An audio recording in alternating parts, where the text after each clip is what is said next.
People have got a tendency of saying we don't use artificial insemination because we get a smaller litter size. Litter size is the number of piglets that a mother will follow or will give you in that particular following, or in that particular, when it produces that parity, the number of pigs it will give you. So people have a tendency of thinking that whenever you use artificial insemination, you get very few piglets. Good morning, viewers. Esther N is my name. This is Kasanje Practical and Demonstration Farm. I'm a director, and I would like to take this opportunity to appreciate UBC for coming to visit us, for sparing some time and coming to work with us and to promote us. Thank you so much, Management UBC, for giving us this offer.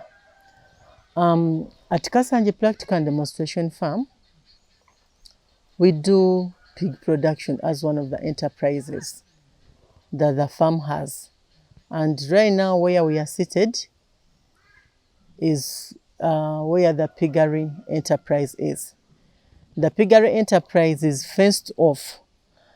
Before accessing this enterprise or before entering the piggery unit, you're supposed to undergo clear biosecurity processes or program. What we do under biosecurity, we have what we call wet biosecurity, where we go through a process of showering. You shower and change into our protective gear.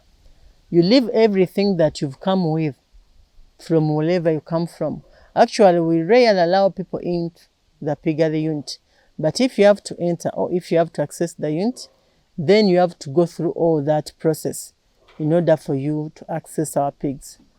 At times, people usually laugh when you take them through such processes just to come and visit pigs. They are like, but these are pigs. Why do you really make us suffer? Just, these are pigs. And pigs are meant to be dirty. No, pigs are not dirty. And you are the problem to our pigs.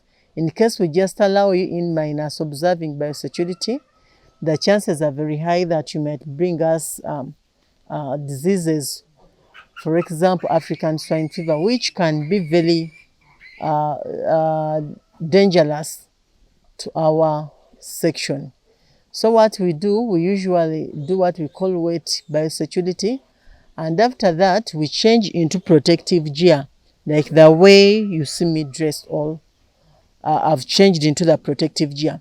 And once you're keeping pigs at your farm, it doesn't necessarily matter whether you're the owner, whether you what or what. Whoever has to access the piggery facility has to observe the biosecurity measures that are put in place. Despite the fact that I may be the MD, I can never enter the piggery section minus observing them. This is why you see me changed like this. So after changing, despite the fact that you've gone through the wet biosecurity and you've changed into the protective gear, these are disposable. After using them, we dispose them off to prevent the washing and again reusing. They may not be washed well. So we want to prevent all those risks that may be there. So even after putting on these protective gear and putting on the gumboots which belong to the farm, again you step into the disinfectant. And even your fingers are sanitized, such that wherever you touch and do anything, you've not come in with any challenge. So in addition to that, for biosecurity, we also fenced off the piggery section, whereby we use the chain link and the live fence. We use the Luconi. I don't know how Luconi is called in English, but we use Luconi. And then that place is fenced off with several gates. Nobody is allowed to access the piggery unit. And the reason as to why we fenced it off is to prevent the dogs from accessing the section or is to prevent the dogs from coming into the piggery unit. Dogs are one of the vectors that really have acted so much in transmitting African swine fever. So they usually come with bones from wherever they have picked them from. And if your piggery enterprise is not fenced off, they will take those bones to the piggery. And if they have carried them from a place, maybe the pig from which the bones came from died of African swine fever, the chances are very high that they are going to bring the bones into your piggery unit. And you don't have any, and then your pigs will get sick.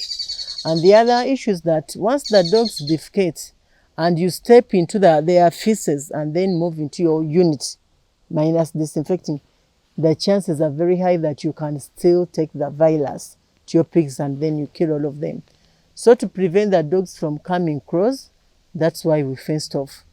And the other issue, the biosecurity issue that we put in place, we tried as much as possible to put some wire meshes on some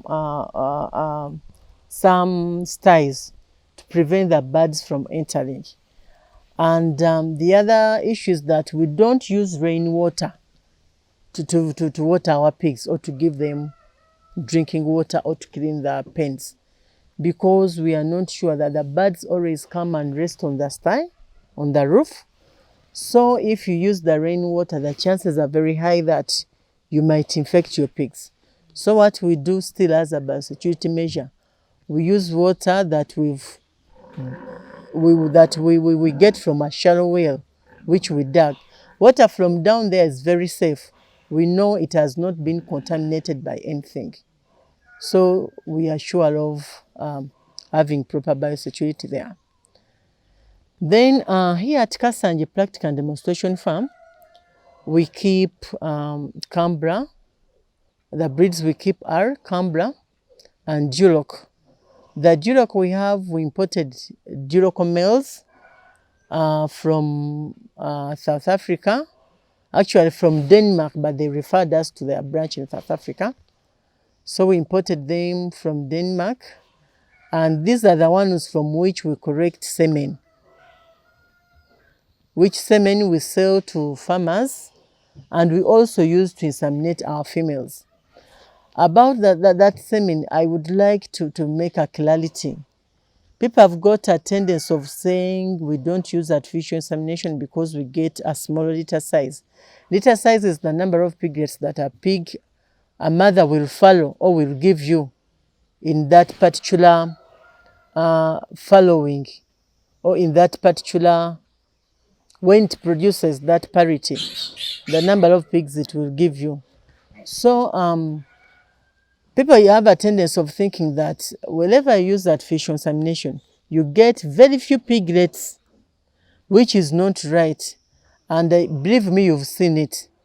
All the females here we inseminate using semen, Duroc semen, and even the semen from the hybrid boas I've showed you.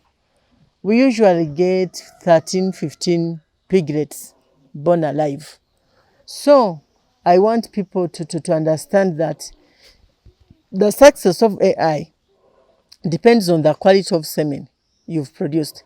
Our semen here is so good, it is fresh semen, and we make sure that its quality is very important, because its quality contributes to the number of piglets that are going to be born.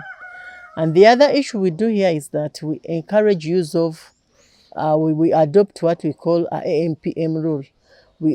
This is where we do double insemination. Once a pig is observed in heat and it's the right time to be inseminated, when it comes into standing reflex or standing heat, we inseminate it twice. If you inseminate it in morning, you again inseminate it in evening to increase on the chances of getting a large litter size or getting many piglets. So that rules out the other issue of people thinking that once you use artificial insemination, you get very few piglets. For you, you've seen them, and they are real. The number is good. The other issue is about also helping the farmers out there. Artificial insemination and its success rate does not only depend on me, who produces semen,